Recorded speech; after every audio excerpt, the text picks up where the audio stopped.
Welcome to one nation Telugu news. ముందుగా headlines చూద్దాం. ఉమ్మడి రాజధానిపై చర్చించవద్దు అని టీజీ. కేబినెట్ మీటింగ్ కు ఈసీ షరతు. కేబినెట్ మీటింగ్ కు షరతులు విధించిన ఈసీ జూన్ 4 లోపు చేయాల్సిన అత్యవసర విషయాలపైనే చర్చించాలని కండిషన్. రైతు రుణమాఫీపై చర్చించవద్దని షరతు.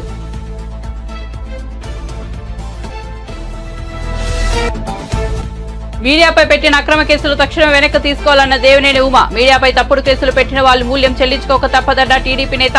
కంచెలపాలెం పోలీసుల తీరును దేశమంతా చూస్తోందని వ్యాఖ్య.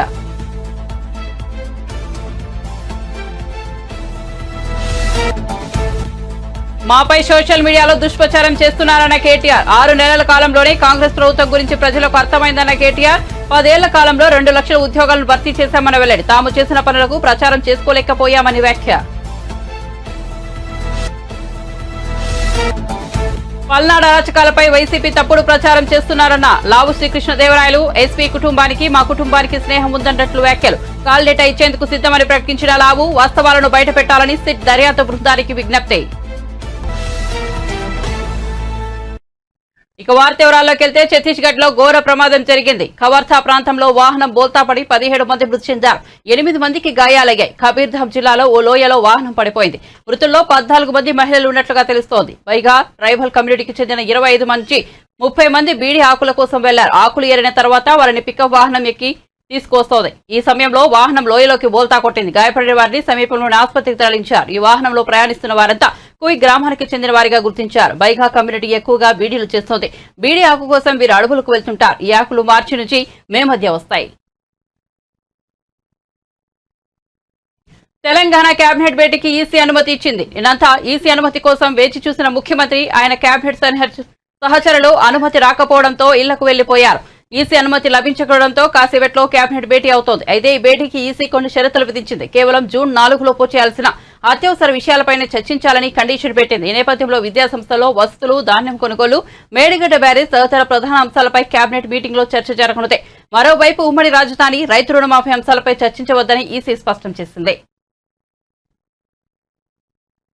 కాంగ్రెస్ పార్టీ అరచేతిలో వైకుంఠం చూపిస్తోందని బీఆర్ఎస్ వర్కింగ్ ప్రెసిడెంట్ కేటీఆర్ విమర్శించారు. అసెంబ్లీ ఎన్నికలకు ముందు 6 గ్యారంటీల పేరుతో కాంగ్రెస్ పార్టీ రాష్ట్ర ప్రజలను మోసం చేసిందని అన్నారు. రేవంత్ రెడ్డి ప్రభుత్వంపై 6 నెలల కాలంలో ప్రజలకు పూర్తిగా అర్థమైపోయిందని చెప్పారు. ఉపాధి కల్పన కోసం తాము ఎంతో కృషి చేశామని, 10 ఏళ్ల కాలంలో 2 లక్షల ఉద్యోగాలను భర్తీ చేశామని తెలిపారు. ఏ రాష్ట్రంలో కూడా 10 ఏళ్ల కాలంలో ఈ స్థాయిలో ఉద్యోగాలు కల్పన జరగలేదని చెప్పారు. తెలంగాణలో సాగునీటికి, తాగునీటికి, విద్యుత్కు లోటు లేకుండా చేశామని అన్నారు. తాము చేసిన పనులపై ఎక్కువగా ప్రచారం చేసుకోలేకపోయామని, అదే బీఆర్ఎస్ కు మైనస్ పాయింట్ అయిందని చెప్పారు. ఉద్యోగాల కల్పనపై సరిగా ప్రచారం చేసుకోకపోవడం తమ తప్పే అని పేర్కొన్నారు. రేవంత్ రెడ్డి గారు స్వయంగా చెప్పినారు, కేసీఆర్ గారు ₹1,00,000 రుణమాఫీ చేసినారు. ఆ రుణమాఫీ చేసిన ఓట్లన్నీ నాకే వస్తాయనుకుంటున్నాడు. నేను విజ్ఞప్తి చేస్తున్నా రైతు సోదరులారా, మీరందరూ వెంటనే బ్యాంకుకు కొండి. కేసీఆర్ గారి ద్వారా ₹1,00,000 రుణమాఫీ జరిగిన వాళ్ళు కూడా బ్యాంకుకు కొండి. తాజాగా కొత్తగా మరొక ₹2 లక్షల రుణం తెచ్చుకోండి. నేను వస్తున్నా డిసెంబర్ 9 నాడు మొదటి సంతకం పెడతా, రుణమాఫీ చేస్తా. మీరు వెంబడే రండి, రుణం తెచ్చుకోండి. నేను వెంబడే రాగానే సంతకం పెడతాను అనే మాట డిసెంబర్ 9 నాడే 2 లక్షల రుణమాఫీ చేస్తానని చెప్పిన మాట గుర్తు పెట్టుకోండి అని చెప్పి, గుర్తు తెచ్చుకోండి అని చెప్పి నేను విజ్ఞప్తి చేస్తా ఉన్నాను.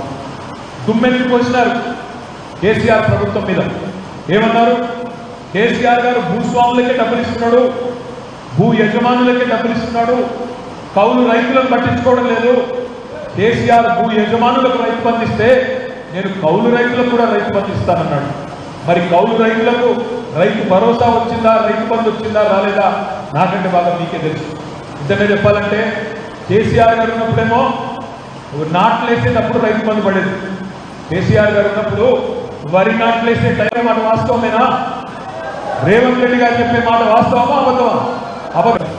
ఉత్తరప్రదేశ్లో శ్రీమతి ప్రియాంక గాంధీ గారు ఆమె చెప్తున్నది, తెలంగాణలో మా ప్రభుత్వం నెలకు ₹2,500 మహిళల ఖాతాల్లో జమ చేస్తున్నది అని పచ్చి అబద్ధాలు వాళ్ళ పార్లమెంట్ ఎన్నికల సభల్లో డైరెక్ట్ గా రాహుల్ గాంధీ, ప్రియాంక గాంధీ నేరుగా చెప్తా ఉన్నారంటే ఎంత తెప్పనితనం, ఎంత ధైర్యం, ఎంత మోసం. దయచేసి ఆలోచించమని చెప్పి నేను కోరుతా ఉన్నాను. మరి ఇవాళ కొత్తగూడెంలో తెలంగాణ రాష్ట్రంలో ఏ ఒక్క మహిళ ఖాతాలోనన్నా 2,500 పడ్డాయా? ఎక్కడా పడలేదు. పెద్ద మనుషులను చెప్పినారు ముసలోళ్ళకి కేసీఆర్ ఇంట్లో ఒక్కరికే ఇస్తున్నాడు, నెలకు ఆలోచన పెట్టినారు. లోక్సభ డైరెక్ట్గా ప్రజలు ఓట్లేస్తే పార్లమెంట్ సభ్యులు గెలిచి లోక్సభలో కొలువు తీరుతారు. శాసనసభలో ప్రజలు ఓట్లేస్తే డైరెక్ట్గా ఎమ్మెల్యేలు గెలిచి శాసనసభలో కొలువు తీరుతారు. కానీ ఒకవేళ శాసనసభ కానీ లోక్సభ కానీ మందబలంతో ఒకటే పార్టీకి ఏకపక్షమైన తీర్పు వస్తే ఆ ఏకపక్షమైన పోకడలు పోకుండా, నియంతృత్వ పోకడలు పోకుండా ఇచ్చిన మాట నిలబెట్టుకునే విధంగా శాసన మండలి కానీ రాజ్యసభ కానీ ఉన్నట్టయితేనే ఆ బ్యాలెన్స్ ఉంటుంది.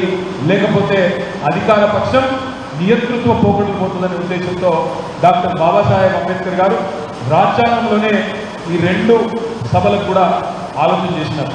ఇవాళ శాసన మండలి విషయం ఏమైనా తీసుకుంటే అందులో 5 కోవలకు 5 కేటగిరీలకు సంబంధించిన వ్యక్తులు ఉంటారు. ఒకటి గ్రాడ్యుయేట్ల ద్వారా, గ్రాడ్యుయేట్ ఓటర్ల ద్వారా విద్యావంతుల గళాన్ని వినిపించే శాసన మండలి సభ్యులు గ్రాడ్యుయేట్ ఓటర్లు, గ్రాడ్యుయేట్ ఎమ్మెల్సీలు ఉంటారు.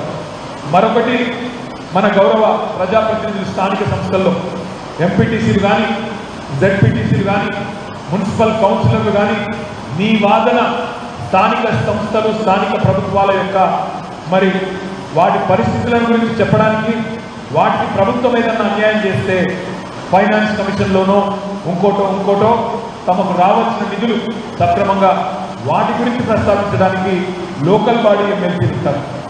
మూడవది ఎమ్మెల్యేల ద్వారా నేరుగా ఎన్నుకునే ఎమ్మెల్సీలు ఉంటారు. నాలుగవది గవర్నర్తో నామినేట్ అయ్యే ఎమ్మెల్సీలు ఉంటారు. ఐదవది టీచర్లు ఓటేసి గెలిపించే టీచర్ ఎమ్మెల్సీలు ఉంటారు. 5 కేటగిరీల్లో 40 మంది ఎమ్మెల్సీలు ఈరోజు శాసన మండలిలో కొలువు తీరి ఉంటారు. నేను మీ అందరినీ కోరేది ఒకటే, కొత్తగూడెం మీరు మొన్ననే 6 నెలల కిందట బాధితుల గొంతు వినిపించిన మీడియాపై విశాఖపట్నం పోలీసులు అమానుషంగా దాడి చేశారంటూ మాజీ మంత్రి టీడీపీ నేత దేవినేని ఉమామహేశ్వరరావు మండిపడ్డారు. తప్పుడు కేసులు పెట్టిన వాళ్లు మూల్యం చెల్లించుకోక తప్పదన్నారు. కంచర్లపాలెం పోలీసుల తీరును దేశమంతా చూస్తోందని తెలిపారు. తాడేపల్లి ప్యాలెస్ ఆదేశాలతో సీఎస్ నేతృత్వంలో కుట్ర జరుగుతోందని ఆయన ఆరోపించారు. సజ్జల జగన్ సూచనలతోనే మీడియాపై అక్రమ కేసులు పెట్టారంటూ దేవినేని దుయ్యబట్టారు. అక్రమ కేసులో బనాయిస్తున్న సీఎస్ వ్యవహార శైలిని ఈసీ కట్టడి చేయాలన్నారు. మీడియాపై పెట్టిన కేసులు తక్షణమే వెనక్కు తీసుకోవాలన్నారు. ఏదైతే చీఫ్ సెక్రటరీ ఆధ్వర్యంలో నడుస్తూ ఉన్న యంత్రాంగం అంతా కూడా ఏ స్థాయికి దిగజారంటే మీడియా మీద కూడా కేసులు పెట్టే స్థాయికి వచ్చారు. మీడియాను కూడా ముద్దాయిలుగా చేస్తూ ఎఫ్ఐఆర్లు కడతా ఉన్నారంటే చీఫ్ సెక్రటరీ గారి స్వామిభక్తి, ముఖ్యమంత్రి ఆపద్ధర్మ ముఖ్యమంత్రి విదేశాలకు వెళ్ళినా కూడా చీఫ్ సెక్రటరీ జవహర్ రెడ్డి గారి స్వామి భక్తి దేశం ఎల్లలు దాటిపోతూ ఉంది. మరి లండన్లో ఉన్న ముఖ్యమంత్రి సంతోషపడాలని మీరు ఎఫ్ఐఆర్లు కడుతున్నారో తెలియట్లేదు. అధికార పక్షంతో అంటగాగిన పోలీసులు ఇప్పటికైనా కళ్ళు తెరవాలి. విశాఖపట్నంలో బాధితులు గోడు చెప్పుకున్నారు. ఎన్నికల అనంతరం జరిగిన హింసది చాలా స్పష్టంగా డబ్బులు తీసుకోలేదని, ఓటేయలేదని కక్షతో 3 మహిళల మీద దాడి చేసిన సంఘటన వాళ్లే స్వయంగా రికార్డ్ చేసి బయట ప్రపంచానికి తెలియజేశారు. దాని మీద డీసీపీ ప్రెస్ మీట్ని కూడా మీడియా చూపించింది. తర్వాత విష్ణుకుమార్ రాజు గారు ప్రెస్ మీట్ పెట్టి అక్కడ కూటమి అభ్యర్థి ఆయన ప్రెస్ మీట్ని లైవ్లో చూపించినందుకు A1 ఈటీవీ పర్సనల్స్ ముద్దాయిలు, A1, A2 ABN పర్సనల్స్ ముద్దాయిలు, A3 కూటమి అభ్యర్థి విష్ణుకుమార్ రాజు, A4 అదర్స్. అంటే ఇక పెండారా బాక్స్ ఓపెన్ చేశారు. అక్కడ విలేకరులు, ఈనాడు పత్రిక, ఆంధ్రజ్యోతి పత్రిక, ఇక TV5 అన్నీ వచ్చేస్తాయి. అంటే ఎటుపోతా ఉంది? మీరు మీడియా మీద దాడి చేస్తూ మీడియా స్వేచ్ఛ మీద దాడి చేస్తూ బాధితులకు గొంతు వినిపించకూడదా? అది నేరమా? అన్యాయాన్ని వివరిస్తే వర్గాల మధ్య శత్రుత్వం పెంచటమా? అంటే ఎటు తీసుకెళ్తా ఉన్నారు? ఏమవుతా ఉంది? పోలీస్ వ్యవస్థను భ్రష్టు పట్టిస్తూ ఉన్నారు టోటల్గా. ఒకప్పుడు 5 సంవత్సరాలు చంద్రబాబు నాయుడు గారి పరిపాలనలో పోలీస్ వ్యవస్థకు ఏ విధంగా పేరు వచ్చింది, ఇవాళ మీరు ఏ స్థాయికి వెళ్ళిపోయారంటే మీడియా మీద పెట్టిన సెక్షన్లు కూడా చూస్తూ ఉంటే ఆశ్చర్యంగా ఉంది. సమన్స్ 91 సిఆర్పిసి కింద రమ్మని ఈరోజు సమన్స్ ఇచ్చారు. Crime number 186/2024 under section 153A, 188, 505(2), 120B అంటే conspiracy, criminal conspiracy, 120B red with 34 IPC section 3132B red with, మళ్ళీ MCC model code of conduct ఈ రూల్స్కి అగైనెస్ట్ అని మళ్ళీ అదొక సెక్షన్ పెట్టారు. Section 125 RPA 151 registered at Kanchelapalem police station Visakhapatnam. Kanchelapalem police యొక్క ఖ్యాతి రాష్ట్రం దాటి దేశం అంతా కూడా వెళ్ళిపోతూ ఉంది. అంటే మీ స్వామి భక్తి నిరూపించుకోవటానికి, మీడియా గొంతు నొక్కటానికి ఇవాళ ఏ ఛానల్స్ అయితే జరిగిన వాస్తవాలన్నీ కూడా ప్రజల ముందు పెట్టి మీ దుర్మార్గాలు, మీ దాళ్ళు, మీ అమానుషాలు, ఎన్నికల అనంతరం హింసని అంతా ఎప్పటికప్పుడు తెలియజేసినందుకు కక్షగట్టి సిఎస్ ఆధ్వర్యంలో, చీఫ్ సెక్రటరీ ఆధ్వర్యంలో ఇవాళ కంచెలపాలెం పోలీస్ స్టేషన్ సంబంధిత అధికారులు, డీసీపీ సత్యబాబు, నీ పాత్ర చాలా అత్యుత్సాహంగా ఉంది. అక్కడ డీసీపీ పాత్ర కూడా, అక్కడ పోటీ చేసిన అభ్యర్థి మాట విని ఇవన్నీ డీసీపీ సత్యబాబు ఆధ్వర్యంలో ఇవాళ మీడియా స్వేచ్ఛ మీద దాడి చేస్తూ నువ్వు అడ్డగోలుగా ఎఫ్ఐఆర్ కట్టావంటే దీని మీద ఇమీడియట్గా సిట్ దృష్టి పెట్టాలి, ఎలక్షన్ కమిషన్ స్పందించాలి. ఈరోజు ఎలక్షన్ కమిషన్ కూడా కలిసి దీని మీద కంప్లైంట్ కూడా ఇస్తాం. ఎలక్షన్ కమిషన్ స్పందించాలి, సిట్ దీని మీద దృష్టి పెట్టాలి, డీజీపీ దీని మీద వివరణ ఇవ్వాలి.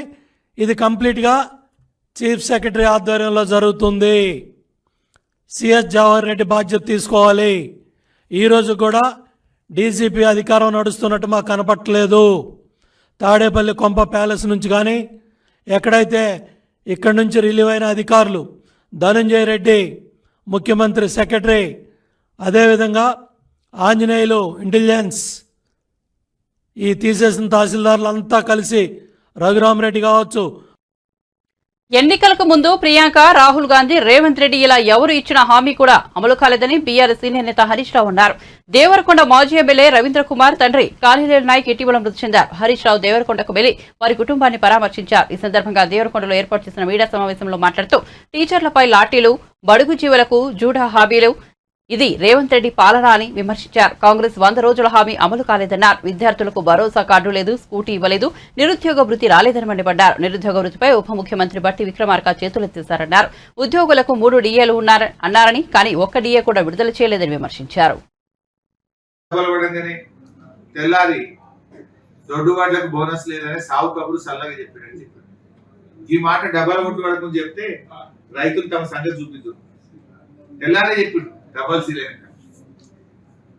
అది ముందు ఎందుకు చెప్పలేమని? మీ మేనిఫెస్టోలో మీరు దొడ్డు వడ్లకు ఇయ్యమని చెప్పారా?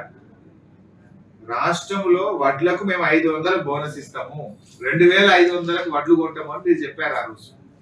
కానీ ఈరోజు ముఖ్యమంత్రి గారు బోనస్ విషయంలో చేతులు ఎత్తేసాడు. సన్న రకాలకే బోనస్ అంటున్నాడు. రాష్ట్రంలో 80% దొడ్డు వడ్లే పడతాయి, సన్న రకాలు కేవలం 20% పడతాయి. యాసంగిలు అయితే మొత్తం దొడ్డు వడ్లే ఉంటాయి.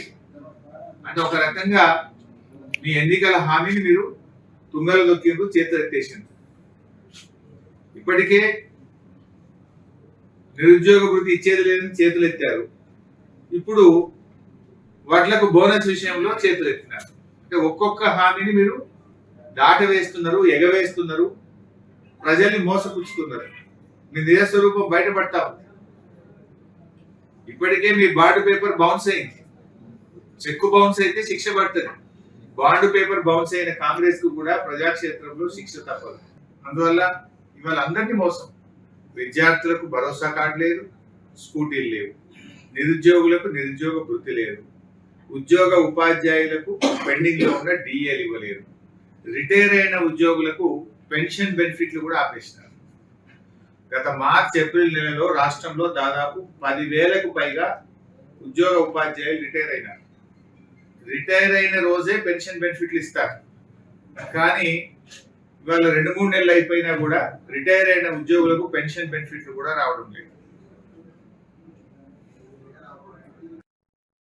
పల్నాడులో ఎన్నికల సందర్భంగా జరిగిన అరాచకాలపై నిష్పక్షపాతంగా విచారణ జరిపి నిజాలు బయటపెట్టాలంటూ టీడీపీ నర్సారావుపేట ఎంపీ అభ్యర్థి లావు శ్రీకృష్ణదేవరాయలు సిట్ అధికారులు కోరారు. కాల్ డేటా ఇచ్చేందుకు తాము సిద్దమని, వైసీపీ నేతలు కాల్ డేటా కూడా తీసుకుని పరిశీలించాలని అన్నారు. పల్నాడులో జరిగిన అరాచకాలపై వైసీపీ నేతలు తప్పుడు ప్రచారం చేస్తున్నారని, సాక్షి మీడియా వాస్తవాలను వక్రీకరించి ప్రచారం చేస్తోందని మండిపడ్డారు. ఈ మేరకు సోమవారం మంగళగిరిలోని టీడీపీ జాతీయ కార్యాలయంలో లావు శ్రీకృష్ణదేవరాయలు మీడియా సమావేశంలో మాట్లాడారు. రాష్ట్రంలో అరాచకాలు సృష్టించిన వైసీపీ నేతలు వాటిని టీడీపీ నేతలపై రుద్దే ప్రయత్నం చేస్తున్నారని ఆరోపించారు. కులం, రంగు పులిమి అధికారులతో లేనిపోని సంబంధం బాంధవ్యాలను అంటగట్టి మాపై నిందలు మోపుతున్నారని విమర్శించారు. అక్కడున్న ఎస్పీ గారు ఎలక్షన్ సమయంలో బిందు మాధవ్ గారు ఎవరైతే ఉన్నారో వారికి వారి ఫ్యామిలీతో మాకు ఏదో పరిచయం ఉన్నట్లు, మేమేదో చాలా దగ్గర స్నేహితులు అన్నట్లు, వారి భార్య మా భార్య ఏదో దగ్గర స్నేహితులు అన్నట్లు, ఏదో దీన్ని డెలిబరేట్గా ఈ మెసేజ్ని ఒకసారి కాదు దాదాపు 4-5 రోజులుగా దీన్ని పంపిస్తూ ఉన్నారు. క్షుణ్ణంగా పరిశీలించండి, మా కాల్ డేటా తీసి పరిశీలించండి. వాళ్ళ కాల్ డేటా మరి అధికారి కాబట్టి అది మీ చేతిలో ఉంటుంది. ఏదైతే ఎస్పీ బిందు మాధవ్ గారి ఫ్యామిలీ పైన ఏ విధంగా ఏదో నిరాధారమైన ఆరోపణలు చేస్తూ ఉన్నారో, ఏదో మాకు వారికి సంబంధం ఉన్నది, ఇది పూర్తి అవాస్తవం. వారి ఫ్యామిలీ మా ఫ్యామిలీ ఎప్పుడు కూడా కలిసింది లేదు, మాట్లాడింది లేదు. నేనే సిట్ వారిని లెటర్ రాస్తా ఉన్నా, అయ్యా మా ఫ్యామిలీ వైపు నుంచి కానీ వాళ్ళ ఫ్యామిలీ వైపు నుంచి కానీ ఏమైనా పరిచయం ఉంటే దయచేసి ఇప్పుడు కాదు, ఈ నెల రోజుల నుంచి కాదు, గడిచిన 4-5 సంవత్సరాల నుంచి ఏమైనా పరిచయం ఉన్నా, ఇప్పుడు నేను కలిసినా, ఇప్పుడు నేను ఫోన్లో మాట్లాడినా దయచేసి అది బయట పెట్టాలని చెప్పి కోరుతా ఉన్నాను. ఇంతకంటే ఓపెన్గా ఎవరు కూడా ఛాలెంజ్ చేయలేరు, అంత ఓపెన్గా నేను ఛాలెంజ్ చేస్తూ ఉన్నాను. ఇదిగోండి మేము ఐడెంటిఫై చేసిన ఈ 140 నుంచి 150 సెన్సిటివ్ బూత్స్, ఇది ఓపెన్ లెటర్, ఇదేమి దాచేది కాదు. 140 నుంచి 150 బూత్స్ ఉన్నాయి, మొత్తం సెన్సిటివ్ బూత్స్ మా పార్లమెంట్లో. దీనికి సంబంధించి మీరు కొద్దిగా బందోబస్తు అనేది జాగ్రత్తగా చేయాలి అని చెప్పడం జరిగింది. చెప్పినప్పుడు ఇంకో విషయం కూడా చెప్పాం, మేమివ్వటమే కాదు అటువైపు పార్టీ వాళ్ళు కూడా ఇస్తారు. ఒక 140, 150 ఈ 300 బూత్స్ని మీరు సరిగ్గా మ్యాన్ చేస్తే చాలు, ఇక్కడ ఎటువంటి ఇబ్బందికరమైన సంఘటనలు జరగవు, ఎటువంటి వైలెన్స్ జరగదని చెప్పి మేము ఇవ్వటం జరిగింది. ఆ 140, 150 బూతులకు సంబంధించి ఏ విధంగా బందోబస్తు పెట్టారు, ఏదో ఎటువైపు నుంచి చెప్తా ఉంది ఏంటంటే మాకు సంబంధించిన మాకు ఫేవరబుల్గా ఉన్న బూత్స్లో ఏమైనా తక్కువ పెట్టారు, వాళ్ళకి ఫేవరబుల్గా ఉన్న బూత్స్లో ఏమైనా విపరీతంగా పెట్టారని చెప్పి మరొక ఆధారం లేని ఆరోపణలు చేస్తూ ఉన్నారు. పోలింగ్ రోజు మాకేదో మా కనుసరణలో ఏదో జరిగింది, మేమేదో చాలా ఇన్ఫ్లుయెన్స్ చేసామనే ఒక ఆరోపణ చేస్తూ ఉన్నారు. దాని గురించి కూడా సిట్ వారిని దయచేసి వెరిఫై చేయమంటా ఉన్నాం. నేను ఐఎమ్ రెడీ టు గివ్ నా ఫోన్ డేటా ఇవ్వడానికి నేను రెడీ, కావాలంటే నా డివైస్ ఇవ్వడానికి కూడా రెడీ. మా వైపు నుంచి ఏ విధమైన ఏ ఆఫీసర్కైనా, ఏ స్థాయి ఆఫీసర్కైనా ఫోన్లు చేసి మా వైపు నుంచి మేమేమన్నా అన్డ్యూ రిక్వెస్ట్, అడగకూడని రిక్వెస్ట్లు ఏమైనా అడిగితే తప్పకుండా దాన్ని బయట పెట్టాలని చెప్పి సిట్ వారిని కోరుతా ఉన్నాం. నా వరకే కాదు, నా చుట్టుపక్కల ఆ రోజు ట్రావెల్ చేసిన వారి అందరికీ కూడా మీరు దయచేసి కాల్ డేటా రికార్డ్ చేయండి, తీసుకొని వాటిని వెరిఫై చేసి ఇవన్నీ కూడా బయట పెట్టాలని చెప్పి కోరుతా ఉన్నాం. దీన్ని ఏదో అనవసరంగా ఎలక్షన్ సమయంలో అనవసరంగా మన చేతిలో లేని విధంగా జరిగిన దానికి ఇదేదో పూర్తిగా మేమే చేసాము, ఎంపీగా ఉండి నేనే చేశానని చెప్పి నా పైన ఆరోపణలు చేయటం కానీ, దానికి ఒక కులం రంగు పూయటం కానీ, ఈ విధంగా గడిచిన 4-5 రోజుల నుంచి కూడా అధికార పక్షం ఏదైతే ఉందో వైఎస్ఆర్ కాంగ్రెస్ పార్టీ అది చేస్తూ ఉంది. ఇది ముమ్మాటికి తప్పి. నేను గడిచిన 5 సంవత్సరాల నుంచి కూడా నరసరావుపేట ప్రజలు, పల్నాడు ప్రజలు నన్ను చూశారు, ఏ విధంగా బిహేవ్ చేశాను, ఏ విధంగా ముందుకు వెళ్ళానని చూశాను. ఎవరైనా మిగతా వాళ్ళు 2+2, 3+2 గన్మెన్లు పెట్టుకొని తిరిగారు. కనీసం నేను గన్మెన్లు కూడా నేను వద్దంటే తప్పక ఒక గన్మెన్ ఇచ్చి నాకు ఇప్పించడం జరిగింది ఆ రోజు ఎస్పీ గారు. నేను ప్రశాంతంగా చాలా ఫ్రీగా జనంతో కలిసి తిరగటం జరిగింది. అలా తిరిగే మనిషికి మీరు అనవసరంగా ఇటువంటి ఆపాదించడం అనేది కరెక్ట్ అయిన విషయం కాదు. ఒకవేళ నా వైపు నుంచి ఎవరైనా ఇన్స్టిగేట్ చేసి ఏ విధమైన అల్లర్లు సృష్టించడానికైనా పల్నాడులో ప్రయత్నించుంటే తప్పకుండా నేను ఏమి దాంట్లో మొహమాడు పడట్లేదు, తప్పకుండా నా పేరు కూడా మీరు ఛార్జ్ షీట్లో చేర్చుకోవచ్చు. ఇదిగో నువ్వు ఈ విధమైన ఈ గ్రామంలో ఈ విధంగా నీ వల్ల జరిగింది అంటే తప్పకుండా పెట్టండి. ఆన్ ద కాంట్రరీ, ఆపోజిట్గా మీ అందరూ చూశారు, దొండపాడు అనే గ్రామంలో ఇన్స్టెడ్ ఆఫ్ అవతల వైపు కాకుండా నాపైనే ఆ రోజు అటాక్ జరగడం జరిగింది. నా వెహికల్స్ పైన ఆ రోజు అటాక్ జరగడం జరిగింది. నా కాన్వాయ్ వెహికల్స్ ఏదైతే 3 వెహికల్స్ ఉన్నాయో అన్నీ కూడా పాల్గొనడం జరిగింది. ఆ రోజు అక్కడ ఉన్న పోలీస్ ఆఫీసర్లు కూడా వారేమి చేస్తుడిగినట్టు చూస్తూ ఉన్నారు. ఇన్స్టెడ్ నా వైపు నుంచి పోకుండా వాళ్ళు న్యూట్రల్గా పక్కనే నుంచో ఉన్నారు. కాబట్టి మీరందరూ కూడా దయచేసి ఇటువంటి దుష్ప్రచారాన్ని బెంగళూరు శివారులోని ఓ హోమ్ హౌస్ లో నిర్వహిస్తున్న రేవ్ పార్టీని కర్ణాటక పోలీసులు భగ్నం చేశారు. ఈ పార్టీకి హాజరైన సుమారు 100 మందిని అదుపులోకి తీసుకున్నారు. హైదరాబాద్ కు చెందిన వాసు అనే యువకుడి పుట్టినరోజు సందర్భంగా ఈ పార్టీ ఏర్పాట్లు చేసినట్లు సమాచారం. ఆదివారం సాయంత్రం మొదలైన పార్టీకి తెలుగు రాష్ట్రాలకు చెందిన సినీ రాజకీయ ప్రముఖులు పలువురు హాజరైనట్టు తెలుస్తోంది. ఫామ్ హౌస్ ఆవరణలో ఉన్న ఓ కారులో ఏపీ ఎమ్మెల్యే కాకాని గోవర్ధన్ కు చెందిన స్టిక్కర్ ను గుర్తించినట్లు కన్నడ మీడియా పేర్కొంది. అయితే ఆ కారు తనది కాదని ఏపీ ఎమ్మెల్యే కాకాని వివరణ ఇచ్చారు. ఫామ్ హౌస్ లో రేవ్ పార్టీ జరుగుతోందన్న విశ్వసనీయ సమాచారంతో సీసీబీ పోలీసుల బృందం రైడ్ చేసింది. దాదాపు 3 గంటల పాటు ఫామ్ హౌస్ లో సోదాలు నిర్వహించిన పోలీసులు 17 MDMA టాబ్లెట్లు కొకైన్ ను స్వాధీనం చేసుకున్నారు. ఫామ్ హౌస్ ఆవరణలో పార్క్ చేసిన మెర్సిడెస్ బెంజ్, జాగ్వార్ తదితర 15కు పైగా లగ్జరీ కార్లను సీజ్ చేశారు. పార్టీకి హాజరైన వారిలో తెలుగు రాష్ట్రాలతో పాటు బెంగళూరుకు చెందిన వారు కూడా ఉన్నారని, 25 మంది యువకులు కూడా ఉన్నారని సమాచారం. ಪಾರ್ಟಿಯಲ್ಲಿ ಭಾಗಿಯಾಗಿದ್ದವರನ್ನ ಕರ್ಕೊಂಡು ಅವರನ್ನ ಹೇಗೆ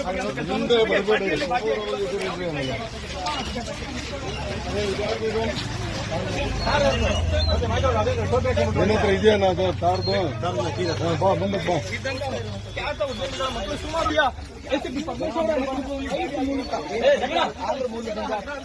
ಆಯೋಜಕರು ಫ್ಲೈಟ್ ಮೂಲಕ ಒಂದು ಪಾರ್ಟಿಯಲ್ಲಿ ಮಾಡ್ತಾ ಇರ್ಬೋದು. ಒಂದು ರೈಡ್ ನಂತರ ಅವ್ರನ್ನ ಕರ್ತಾ ಇರುವಂತದ್ದು ರಾತ್ರಿ ತಡರಾತ್ರಿಯಲ್ಲಿ ಒಂದು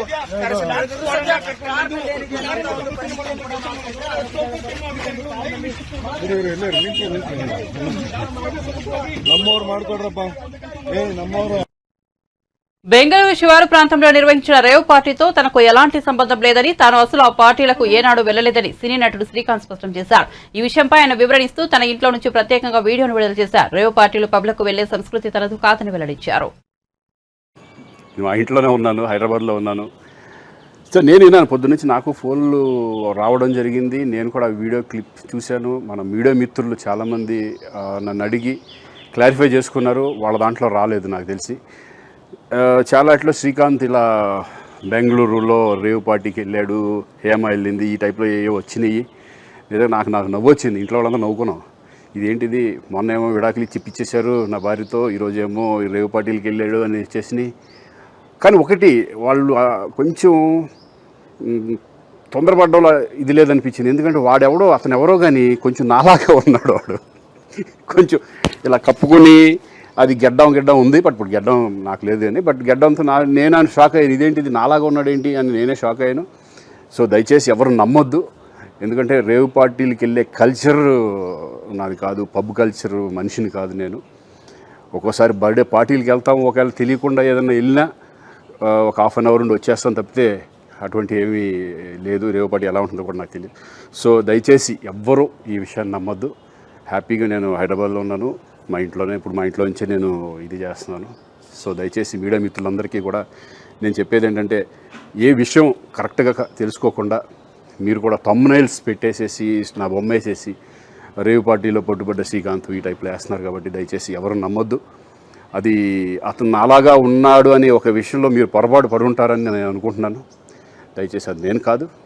థ్యాంక్ యూ. ఇటువంటివన్నీ కూడా నిజంగా కొంతమంది వాళ్ళందరికీ నిజంగా థ్యాంక్స్ చెప్పుకుంటున్నాను నేను.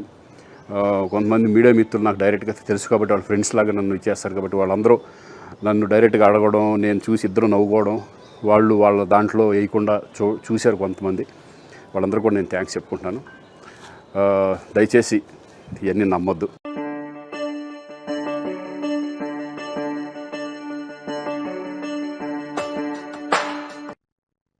ఐదవ దశ పోలింగ్ సందర్భంగా పలువురు బాలీవుడ్ నటులు తమ ఓటు హక్కు వినియోగించుకున్నారు. తాజాగా అక్షయ్ కుమార్ కూడా ఓటు వేశారు. గతేడాది భారత పౌరసత్వం పొందాక ఆయన ఓటు వేయడం ఇదే తొలిసారి. పోలింగ్ బూత్ ఆయన బయట ఆయన మీడియాతో మాట్లాడారు. భారత్ మరింత అభివృద్ధి చెందిన దేశంగా, శక్తివంతంగా మారాలని కోరుకుంటున్నా. ఈ దృష్టితోనే నేను ఓటు వేశాను. భారతీయులు కూడా తమకు నచ్చిన వారికి ఓటు వేయాలి. ఈసారి పోలింగ్ శాతం పెరుగుతుందని అనుకుంటున్నానని తెలిపారు ఆయన.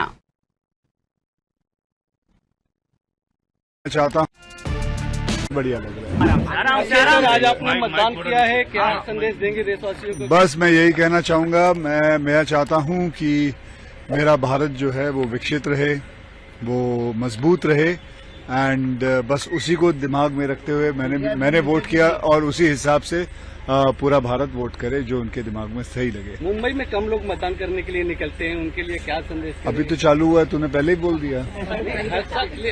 देखा जाता है। नहीं, मुझे लगता है इस वक्त बहुत ज्यादा निकलेंगे। आज सुबह देखिए, सुबह के 7 बजे मैं यहाँ पहुंच गया था, सुबह 7 बजे पोलिंग बूथ खुल गया था। करीबन 500-600 लोग अंदर मैंने खुद देखे हैं, तो अच्छा ही होगा इस वक्त। खुद लाइन में खड़े रह के आपने मतदान किया सर, सेलिब्रिटी तो क्या ఏపీలో కూటమి విజయం సాధించబోతోందని తిరుపతి మాజీ ఎంపీ కాంగ్రెస్ సీనియర్ నేత చింతామోహన్ జోషం చెప్పారు. చంద్రబాబు మళ్లీ సీఎం కాబోతున్నారని అన్నారు. ఏపీలో సీఎం జగన్ దేశవ్యాప్తంగా ప్రధాని మోదీ వ్యతిరేక పవనాలు స్పష్టంగా కనిపిస్తున్నాయని చెప్పారు. టీడీపీకి సీట్లు భారీగా పెరగబోతున్నాయని, అయితే బీజేపీతో పొత్తు కారణంగా టీడీపీ ఖచ్చితంగా కొన్ని సీట్లను కోల్పోతోందని చింతామోహన్ తెలిపారు. బీజేపీతో పొత్తు పెట్టుకోకపోతే 150కి పైగా సీట్లు వచ్చేవని అన్నారు. ఎన్నికల్లో వైసీపీకి 4 నుంచి 5,000 కోట్ల వరకు ఖర్చు చేసిందని చెప్పారు. ఇంత డబ్బును జగన్ ఎలా తీసుకురాగలిగారని ప్రశ్నించారు. జగన్ కు పద్మభూషణ్, పద్మశ్రీ పురస్కారాలు కూడా తక్కువేనని ఎద్దేవా చేశారు. ఎన్నికల్లో వైసీపీకి రాష్ట్ర ప్రజలు బుద్ధి చెప్పారని అన్నారు. ప్రజలు అభివృద్ధిని కోరుకుంటున్నారని చెప్పారు. దేశవ్యాప్తంగా బీజేపీకి 150కు మించి సీట్లు రావని తెలిపారు. ఇది ఎంత చక్కటి అద్భుతం. ఒక్క చిన్న ప్రాంతీయ పార్టీ ఒక్క చిన్న రాష్ట్రంలో 4,000 నుంచి 5,000 కోట్ల రూపాయలు డబ్బు క్యాష్గా ఖర్చు పెట్టింది. ఇది ఎక్కడి నుంచి వచ్చింది? ఇది ఎవరు ఇచ్చారు? దీనికి జవాబు చెప్పాల్సింది సంస్థలు చెప్పాలి. మరి ఒక్క తిరుపతి నియోజకవర్గంలో, పార్లమెంట్ నియోజకవర్గంలో ఒక అసెంబ్లీ స్థానంలో ఒక అభ్యర్థి 80 కోట్ల రూపాయలు ఖర్చు పెట్టాడు. వైసీపీ నుంచి 80 కోట్ల రూపాయలు క్యాష్గా ఖర్చు పెట్టాడు. ఈ డబ్బు ఎక్కడి నుంచి వచ్చింది? మరి ఇంకొక రిజర్వ్డ్ స్థానంలో, గూడూరు అనే రిజర్వ్డ్ స్థానంలో నుంచి ఒక అభ్యర్థి, వైసీపీ అభ్యర్థి 45 కోట్ల రూపాయల డబ్బు ఖర్చు పెట్టాడు. మరి ఈ డబ్బుని ఒక పోలీస్ అధికారి ఒక హోటల్లో పెట్టుకొని డబ్బుని డిస్ట్రిబ్యూట్ చేశాడు. అంటే ఇక్కడ అన్నీ తెలిసి కూడా అన్ని వ్యవస్థలు విఫలమవుతున్నాయి. ఎలక్షన్ కమిషన్ పూర్తిగా బలహీనపడిపోతా ఉంది. పోలీసు వ్యవస్థ కూడా దొంగలను పట్టుకోవాల్సినటువంటి పోలీసులు వాళ్లే దొంగతనాలు చేస్తుంటే ఇక పోలీసు వ్యవస్థను గురించి చెప్పాల్సిన అవసరం ఏముంది? మరి ఈ విధంగా జగన్మోహన్ రెడ్డి తన అధికారం కొరకు మరి అద్భుతాలు చేశాడు. మరి ఈ 4,000-5,000 కోట్ల రూపాయల డబ్బు ఎలా తీసుకొచ్చాడు ఎలక్షన్లోకి? ఇది చాలా ఆయనకు నిజంగా ఒక మంచి పద్మశ్రీ అవార్డు, పద్మవిభూషణ్ అవార్డు ఇవ్వాలి. జాతీయ పార్టీ అయినటువంటి కాంగ్రెస్ పార్టీ కూడా భారతదేశం మొత్తంలో 5% కూడా ఖర్చు పెట్టలేకపోయింది మొత్తం అంతా కలిసి. మరి ఈ విధంగా అధికారంలోకి వచ్చేదానికి అనేకమైన అక్రమాలు, అవినీతి చేసుకుంటూ వెళుతూ ఉంది. ముఖ్యంగా వైసీపీ పార్టీ వాళ్ళ పేపర్లో ఈరోజు నేను చూశాను, వాళ్ళు చెప్పారు మేము అధికారంలోకి వస్తున్నామని. చాలా విషయాలు తెలియదు చాలా మందికి. ఈరోజు ఆంధ్రప్రదేశ్ రాష్ట్రంలో anti Jagan, anti Modi wave కనపడతా ఉంది, స్పష్టంగా కనిపించింది. ఎవ్వరూ ఆయన ఇష్టపడటం లేదు. ఆంధ్రప్రదేశ్ రాష్ట్రంలో ఖచ్చితంగా జగన్మోహన్ రెడ్డి ఓడిపోవడం ఖాయం ఖాయం ఖాయం అని తెలియజేస్తూ మరి ఆయన్ని పెంచి పోషిస్తున్నటువంటి మహాగణుడు మోడీని గురించి కూడా, భారతీయ జనతా పార్టీని గురించి కూడా ఒక విషయాన్ని చెప్పదలుచుకున్నాను. ఆయన పతనం ప్రారంభమైంది. ఆయనకి ఎట్టి పరిస్థితుల్లో 150 సీట్ల కంటే ఒక్క సీటు కూడా ఎక్కువగా రాదు.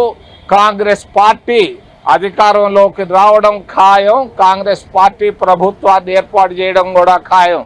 నేను ఇంకొక విషయాన్ని గురించి కూడా రహస్యాన్ని చెప్తున్నాను.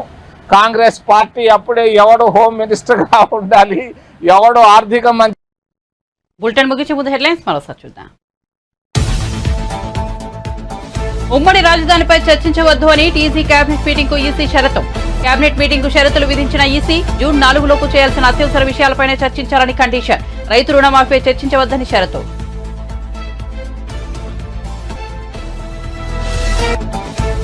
మీడియాపై పెట్టిన అక్రమ కేసులు తక్షణమే వెనక్కు తీసుకోవాలన్న దేవినేని ఉమ. మీడియాపై తప్పుడు కేసులు పెట్టిన వాళ్ళు మూల్యం చెల్లించుకోక తప్పదన్న టీడీపీ నేత. కంచర్లపాలెం పోలీసుల తీరును దేశమంతా చూస్తోందని వ్యాఖ్య.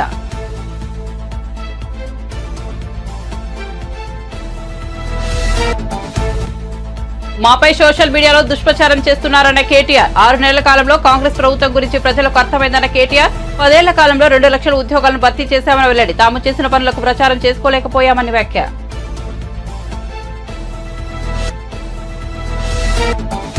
పల్నాడు అరాచకాలపై వైసీపీ తప్పుడు ప్రచారం చేస్తున్నారన్నారు.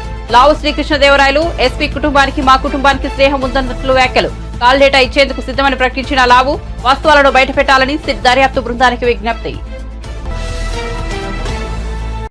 మరిన్ని అప్డేట్స్ కోసం చూస్తూనే ఉండండి వన్ నేషన్ తెలుగు న్యూస్.